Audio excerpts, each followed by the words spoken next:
ಹೌದು, ನಾನು ನಮ್ಮ ಈ ವರದಿ ಏನಿದೆ,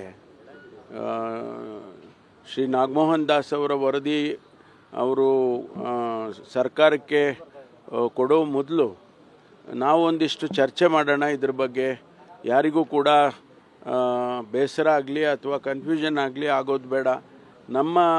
ನಮ್ಮಲ್ಲಿರ್ತಕ್ಕಂಥ ಅಭಿಪ್ರಾಯಗಳನ್ನು ಮೊದಲು ನಾವೆಲ್ಲ ತಿಳಿ ಮಾಡ್ಕೊಳ್ಳೋಣ ಅಂತೇಳಿ ಕರೆದಿದ್ದೇನೆ.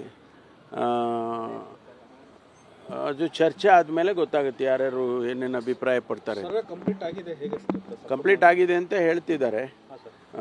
ಕಂಪ್ಲೀಟು ಇನ್ನೂ ಅವರು ಸಬ್ಮಿಟ್ ಮಾಡಿಲ್ಲ, ಇನ್ನು ಗೊತ್ತಿಲ್ಲ. ಅವರು ಸದ್ಯದಲ್ಲೇ ಮಾಡ್ತೀವಿ ಅಂತ ಹೇಳಿದ್ದಾರೆ.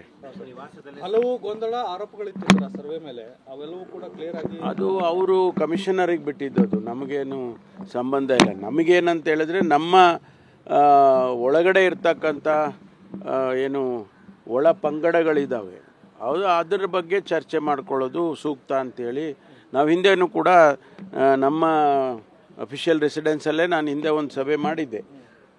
ಅದು ಮುಂದುವರಿದ ಭಾಗ ಇದು. ಅದನ್ನು ಸರ್ವೆ ಮುಂಚೆ ನಾವು ಚರ್ಚೆ ಮಾಡಿದ್ದು. ಈಗ ಸರ್ವೆ ಆಗಿದೆ ಅಂತ ಅಂದಮೇಲೆ ಅದಕ್ಕೆ ಏನು ಮಾತಾಡ್ಕೊಳ್ಬೇಕು ನಾವು ಮಾಡ್ಕೊಳ್ತೀವಿ. ಯಾವುದು ಗೊಂದಲ ಆಗಬಾರ್ದು ಅಂತ ಅಷ್ಟೇ.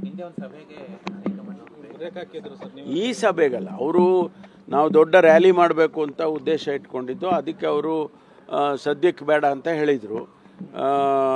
ಈಗ ನಾವು ಶಾಸಕರುಗಳು ಮಾತಾಡೋದಕ್ಕೆ ಅವ್ರೇನು ಬ್ರೇಕ್ ಹಾಕೋದು ಇಲ್ಲ, ಹಾಕೋಕ್ಕಾಗೋದು ಇಲ್ಲ. ಅದು ನಮ್ಮ ಪರಿಮಿತಿಗೆ ಬಿಟ್ಟಿರ್ತಕ್ಕಂಥ. ಡಿನ್ನರೋ ಲಂಚೋ ಕಾಫಿನೋ ಏನೋ ಮಾಡ್ಕೊಂತೀವಿ ಬಿಡ್ರಿ.